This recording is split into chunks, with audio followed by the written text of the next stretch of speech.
നാരായണേട്ടനെ അനുസ്മരിക്കുന്നതിനുള്ള പരിപാടി നടത്തണമെന്ന് ആവശ്യപ്പെട്ടപ്പോൾ അത് നടത്താൻ പാടില്ലെന്ന് പറഞ്ഞിരിക്കുന്ന മഹാവിപ്ലവകാരിയും യോഗ്യനുമാണ് ഈ പറയുന്ന കേരളത്തിന്റെ മുഖ്യമന്ത്രി. കേരളത്തിനകത്തെ ഏതെങ്കിലും ഒരു നല്ല പാർട്ടി സഖാവിനെ ഇയാൾ ഈ പാർട്ടിക്കകത്ത് കൊണ്ടുവന്നിട്ടുണ്ടോ? എന്റെ ഗ്രാമത്തിൽ കൊണ്ടുവന്നിട്ടുണ്ടോ? ഇയാൾ കേരളത്തിൽ എവിടെ കൊണ്ടുവന്നിട്ടുണ്ട്? ഇയാൾ ഇതൊന്നുമില്ലാതിരിക്കുന്ന ഒരാളെ വാഴ്ത്തിപ്പാടുമ്പോൾ നമ്മൾ ആലോചിക്കേണ്ടത് ഇതിനകത്ത് വളരെ കൃത്യമായിരിക്കുന്ന ഒരു തലമുണ്ട്. ആ തലം എന്ന് പറയുന്നത് ഇയാൾ എന്താകുകയെന്നറിയോ? ഇയാൾ ഈ സംഭവം കണ്ടിട്ട് അങ്ങനെ ആനന്ദപുളകിതനായി ഒരു ആത്മരതിയിലൂടെ സന്തോഷിക്കുകയാണ് ഈ മനുഷ്യൻ. അല്ല, ഇതിനകത്ത് ഒരു കാര്യം, സത്യത്തിൽ നമ്മൾ ജീവിക്കുന്നത് കേരളത്തിലാണോ എന്നുള്ളതാണ് അതിൻ്റെ പ്രാഥമികമായ ഒരു ചോദ്യം. ശരിക്കും നമ്മൾ കേരളത്തിലാണോ ജീവിക്കുന്നത്? അധികാരം അതിൻ്റെ അനിയന്ത്രിതമായ എല്ലാ മേഖലയിലേക്കും കടക്കുക. രണ്ടാമത് വരുന്നത് സമ്പത്ത് എന്ന് പറയുന്നത് അതിൻ്റെ കുമിഞ്ഞുകൂടാനുള്ളതിൻ്റെ പരമാവധി കുമിഞ്ഞുകൂടുക, അല്ലെങ്കിൽ കുമിഞ്ഞു കൂട്ടുക.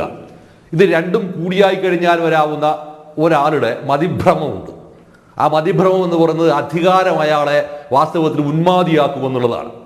ഇങ്ങനെ ഉന്മാദിയാക്കപ്പെട്ടിരിക്കുന്ന ഒരാൾക്ക് സാധാരണ നിലയിൽ മലബാറിൽ നമ്മൾ പറയുന്നത് ഒരു തലയിൽ നെല്ലിക്കാത്തോളം വെക്കണമെന്നാണ്. പറഞ്ഞതിൻ്റെ അർത്ഥം എന്താണെന്ന് നമ്പ്യാർക്ക് മനസ്സിലായി കാണുമല്ലോ. അവിടെ പ്രാഥമികമായി ചെയ്യേണ്ടത് ഈ മുഖ്യമന്ത്രിയുടെ തലയിൽ കൃത്യമായി പാർട്ടി സംസ്ഥാന സെക്രട്ടേറിയറ്റും പോളിംഗ് ബ്യൂറോയും സെൻട്രൽ കമ്മിറ്റിയും ചേർന്നിട്ട് നല്ലൊരു ഗുരുക്കലെടുത്ത് കൊണ്ടുപോയി നെല്ലിക്കാത്തോളം വെക്കണം. അത് താഴെ നെല്ലിക്കയിൽ വെച്ചാൽ പോരായി. കാരണം അത്രമാത്രം അപകടകരമാണ് ഈ സാധനം. അപ്പോൾ രണ്ടാമത് തിരിച്ചാലോചിക്കേണ്ട കാര്യം, പാട്ട് എഴുതിയിരിക്കുന്ന വിദ്വാൻ, എനിക്ക് ആ വിദ്വാനെ അറിയില്ല. അയാൾ എഴുതിയിരിക്കുന്നതിൽ അതൊരു പ്രധാനപ്പെട്ട കാരണം അതൊരു ഫീനിക്സ് പക്ഷിയെ പോലെ ഉണർന്നു എന്നാണ്. ഞാൻ തലശ്ശേരിക്കാരനാണ്. തലശ്ശേരി ഒരു കോളേജ്, ഫീനിക്സ് കോളേജ്. ആ ഫീനിക്സിന് വേറൊരു ഒരു അർത്ഥമുണ്ട്, റെഡ് ബ്ലഡ് എന്നൊരു അർത്ഥമുണ്ട്. ഈ ഫീനിക്സ് കോളേജ് ചൂരൈ ചന്ദ്രൻ മാസ്റ്റർ സ്ഥാപിച്ചിരിക്കുന്ന കോളേജാണ് ഫീനിക്സ് കോളേജ്. ചൂരൈ ചന്ദ്രൻ മാസ്റ്ററുടെ എൻ്റെ ഗുരുനാഥനാണ്, എൻ്റെ ഗുരുനാഥനും കൂടിയാണ്. അറിയപ്പെടുന്ന മാർക്സിസ്റ്റ് ചിന്തകൻ, വലിയ പാർട്ടി ക്ലാസ് എടുത്തിരിക്കുന്നത് ഏറ്റവും പ്രഗത്ഭൻ, ഇങ്ങനെ എല്ലാം ആയിരിക്കുന്ന നിരവധി കുട്ടികളുടെ അധ്യാപകനും കൂടിയായിട്ട് ചന്ദ്രൻ മാഷ്. MBRുമായി ഉണ്ടായിരുന്ന ഒരു വിഷയത്തിന്റെ മേലെ സർവ്വതും ചുട്ടുകരിച്ചപ്പോൾ മാസ്റ്ററുടെ കോളേജിനകത്തുണ്ടായിരുന്ന 6000 ലൈബ്രറിയാണ് ഈ മഹാഭാവിയുടെ നിർദ്ദേശപ്രകാരമാണെന്ന് തന്നെ വെക്കാം. പുസ്തകം കത്തിച്ച് 6000 പുസ്തകങ്ങളാണ് കത്തിച്ച് കളഞ്ഞത്, ഏറ്റവും അമൂല്യമായിരിക്കുന്ന പുസ്തകങ്ങൾ. ഈ ഫീനിക്സ് കോളേജ് തുടങ്ങാനുണ്ടായിരുന്ന ഒരു കാരണമുണ്ട്. ആ കാരണം എന്താണെന്ന് പറഞ്ഞാൽ ചന്ദ്രമാഷും പാർട്ടി സഖാക്കളും ചേർന്നിട്ട് ഉണ്ടാക്കിയിരിക്കുന്ന ഒരു സ്ഥാപനമായിരുന്നു തലശ്ശേരിയിലെ ക്രൈസ്റ്റ് കോളേജ്, പ്രസിദ്ധമായ ക്രൈസ്റ്റ് കോളേജ്. ആ ക്രൈസ്റ്റ് കോളേജ് 1986 MBRന്റെ വിഷയം വന്നതിന് ശേഷം CPM ഇത് പിടിച്ചെടുക്കുകയാണ്. ആ ഒരു കോളേജ് അവിടെ സ്ഥാപിക്കാനുണ്ടായ കാരണം 1978-79 പീരീഡിലാണ്, 79 തോന്നുന്നത്. എൻ്റെ ഒരു വർഷം എന്നോട് ചെറിയൊരു മിസ്റ്റേക്ക്, ഒന്ന് 78 അല്ലെങ്കിൽ 79. കരയത്തിൽ നാരായണേട്ടൻ ആത്മഹത്യ ചെയ്യുന്നു. കരയത്തിൽ നാരായണേട്ടനും അദ്ദേഹത്തിന്റെ ഭാര്യയും 3 മക്കളുമാണ് ആത്മഹത്യ ചെയ്തത്. അവരുടെ അതിന്റെ ഓർമ്മ പുതുക്കുന്നതിന്റെ ഭാഗമായാണ് കരയത്തിൽ നാരായണൻ മെമ്മോറിയൽ ട്രസ്റ്റ് എന്ന പേരിൽ ചൂരൈ ചന്ദ്രൻ മാസ്റ്ററുടെ നേതൃത്വത്തിൽ തലശ്ശേരിയിൽ അങ്ങനെ ഒരു കോളേജ് തുടങ്ങുന്നത്. ഇത് അതിനേക്കാൾ പ്രധാനം എന്താന്ന് പറഞ്ഞാൽ വർഷാവർഷം വരാവുന്ന ഒരു ദുഃഖാചരണത്തിന്റെ ഭാഗമായി നാരായണേട്ടനെ അനുസ്മരിക്കുന്നതിനുള്ള പരിപാടി നടത്തണമെന്ന് ആവശ്യപ്പെട്ടപ്പോൾ അത് നടത്താൻ പാടില്ലെന്ന് പറഞ്ഞിരിക്കുന്ന മഹാവിപ്ലവകാരിയും യോഗ്യനുമാണ് ഈ പറയുന്ന കേരളത്തിന്റെ മുഖ്യമന്ത്രി. നിങ്ങൾ അറിയില്ലെങ്കിൽ ഞാൻ കേരളത്തിലെ പൗരാവലിയോട് പറയുന്നതാണ്. അത് തടഞ്ഞപ്പോൾ അവിടെ ഉണ്ടായിരിക്കുന്ന പാർട്ടി സഖാക്കൾ എന്ത് ചെയ്തു എന്ന് പറഞ്ഞാൽ നേരത്തെ തന്നെ സെൻട്രൽ കമ്മിറ്റിക്ക് പോളിംഗ് ബ്യൂറോവിനും കത്തെഴുതി. സെൻട്രൽ കമ്മിറ്റിക്ക് പോളിംഗ് ബ്യൂറോവിനും കത്തെഴുതി കഴിഞ്ഞപ്പോൾ അത് നടക്കുമെന്നായപ്പോൾ ഇയാൾ പറഞ്ഞത് നാരായണന്റെ പേരുള്ള ലൈബ്രറിയുടെ പേരിൽ എന്താ പറയാ വാർഷിക ദിനാചരണം നടത്താം. അതുപോലും തടയാൻ ശ്രമിച്ചിരിക്കുന്ന യോഗ്യനാണ് ഈ കക്ഷി. അതുകൊണ്ട് ഫീനിക്സ് എന്ന് പറയുന്ന വാക്കിന്റെ അർത്ഥം എന്താണ്? ഇനി മൂന്നാമതൊരു വിഷയം ഞാൻ ചോദിക്കട്ടെ. ഏത് മേഖലയിൽ ഏത് ഘട്ടത്തിലാണ് ഇയാൾ ഈ ഒരു പാർട്ടിയുടെ ഇത്രയും വലിയ പോരാളിയും ഇത്രയും വലിയ സംഘാടകനും ഇത്രയും വലിയ നേതാവുമായി തീർന്നത്? കേരളത്തിനകത്തെ ഏതെങ്കിലും ഒരു നല്ല പാർട്ടി സഖാവിനെ ഇയാൾ ഈ പാർട്ടിക്കകത്ത് കൊണ്ടുവന്നിട്ടുണ്ടോ? എന്റെ ഗ്രാമത്തിൽ കൊണ്ടുവന്നിട്ടുണ്ടോ? ഇയാൾ കേരളത്തിൽ എവിടെ കൊണ്ടുവന്നിട്ടുണ്ട്? ഇയാൾ ഇതൊന്നുമില്ലാതിരിക്കുന്ന ഒരാളെ വാഴ്ത്തിപ്പാടുമ്പോൾ നമ്മൾ ആലോചിക്കേണ്ടത് ഇതിനകത്ത് വളരെ കൃത്യമായിരിക്കുന്ന ഒരു തലമുണ്ട്. ആ തലം എന്ന് പറയുന്നത് ഇയാൾ എന്താകുകയെന്നറിയോ? ഇയാൾ ഈ സംഭവം കണ്ടിട്ട് അങ്ങനെ ആനന്ദപുളകിതനായി ഒരു ആത്മരതിയിലൂടെ സന്തോഷിക്കുകയാണ് ഈ മനുഷ്യൻ. ഇതിനകത്ത് പാടുന്നതിന് വന്നിരിക്കുന്ന സ്ത്രീകളുടെ പാറ്റേൺ നോക്കൂ നിങ്ങൾ. എല്ലാവരും ധരിച്ചിരിക്കുന്ന വസ്ത്രത്തിന്റെ പാറ്റേൺ നോക്കൂ. ഇപ്പൊ തളിപ്പറമ്പില് CPMന്റെ കണ്ണൂർ ജില്ലാ സമ്മേളനം നടക്കുകയാണ്. ഈ കണ്ണൂർ ജില്ലാ സമ്മേളനത്തിന്റെ ഭാഗമായി നടക്കുന്ന ഓരോ ലക്ഷങ്ങളും കോടികളുമാണ് ഇടിച്ചു തള്ളുന്ന ഓരോന്നിനും എന്താ അറിയോ, ഇതേ വസ്ത്രത്തിന്റെ പാറ്റേൺ ആണ്.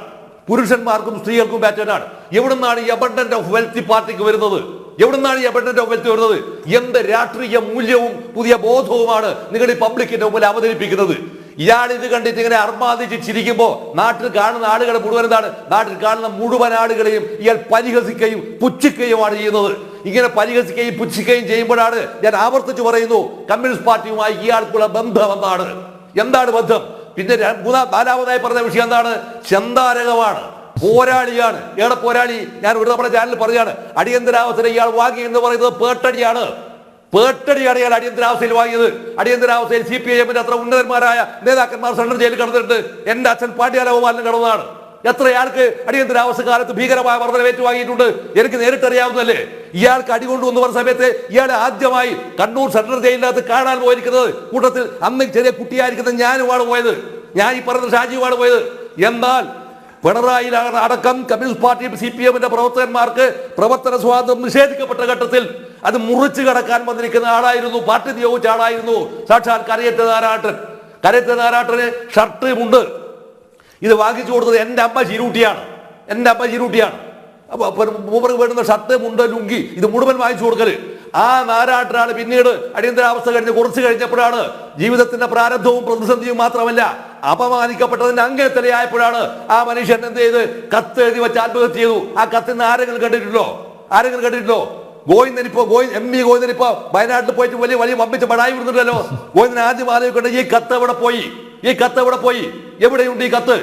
ഇതേപോലെ ചോദിക്കണം, എവിടെ പോയി ചോദിക്കണം? ഇടുക്കിയിൽ പോയി ചോദിക്കണം. ഇതേപോലെ ചോദിക്കണം, എവിടെയും പോയി ചോദിക്കണം. ആന്തൂരിലെ സാജന്റെ കുടുംബത്തിനകത്ത് പോയി ചോദിക്കണം. ഇങ്ങനെ വരുമ്പോഴാണ് നമ്മൾ അറിയേണ്ടത് നിങ്ങൾക്ക് ആളുകളെ കുരങ്ങ് കളിപ്പിക്കാനുള്ള ഒരു സംഘടനാ സംവിധാനമല്ല പാർട്ടി. അഞ്ചാമത്തെ വിഷയം ഞാൻ പറയാം. ഈ കഴിഞ്ഞ ദിവസമാണല്ലോ ആലപ്പുഴയിൽ ജില്ലാ സമ്മേളനം നടന്നത്. ആ ജില്ലാ സമ്മേളനത്തിൽ കേരളത്തിലെ മുഖ്യമന്ത്രി രാവിലെ തൊട്ട് വൈകുന്നേരം പോയിട്ട് 3 ദിവസം തുടർച്ചയായിട്ടിരുന്നു. എന്ത് ആവശ്യത്തിനാണ് ഇരുന്നത്? ഒറ്റ ആവശ്യമേ ഉള്ളൂ, എന്നെ ആരും ചോദ്യം ചെയ്യുന്നതിന്റെ ഒരു സിംറ്റംസ് പോലും ഇതിനകത്ത് ഉണ്ടാവാൻ പാടില്ല എന്ന തീരുമാനം നടപ്പിലാക്കുന്നതിന്റെ ഭാഗമായാണ്. ആരൊക്കെയോ ചെറിയ എന്തെല്ലോ പരാമർശങ്ങൾ നടത്തിയെന്ന് പറയുന്നത് കേട്ടു. അപ്പോ അത് വന്നപ്പോ സംഘടനാ പ്രശ്നങ്ങളുമാണല്ലോ പറഞ്ഞപ്പോ അതിന് മുഴുവൻ മറുപടി പറഞ്ഞതാരാണ്? ഈ കേരളത്തിലെ മുഖ്യമന്ത്രിയാണ്. ഈ ഗോവിന്ദൻ എന്ത് ആവശ്യത്തിലാണ് പാർട്ടി സെക്രട്ടേറിയറ്റ് ആയിരുന്നത്? ഒരു പാർട്ടിയുടെ സംഘടനാ പ്രശ്നം പറയുമ്പോൾ അത് പറയാനുള്ള ഉത്തരവാദിത്വവും അധികാരവും ആർക്കാണ്? മുഖ്യമന്ത്രിക്കല്ല. അത് ആർക്കാണ്? അത് പാർട്ടി സെക്രട്ടറിക്കാണ്.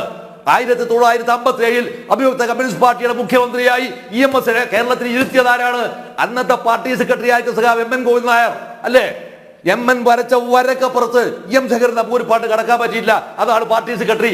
ആ പാർട്ടി സെക്രട്ടറി ഇരിക്കേണ്ടവൻ അവിടെ ഇരുന്നില്ലെങ്കിൽ ഡാഷ് കയറിയിരിക്കുന്നു പറയുന്നതിന്റെ ഒന്നാമത്തെ ഉദാഹരണമാണ് സത്യത്തിൽ ഈ ഗോവിന്ദന്റെ ഇത്ര അപമാനിതരായി ആഭാസരായി പാർട്ടി ജില്ലാ സമ്മേളനത്തിനകത്ത് ഈ മനുഷ്യൻ ഇരിക്കേണ്ട വല്ല കാര്യമുണ്ടോ? അങ്ങനെയുള്ള ഒരാളെ വാഴ്ത്തുമ്പോഴാണ് നാം അറിയേണ്ടത് ഇതാരെ പുച്ഛിക്കുന്നതാണ്.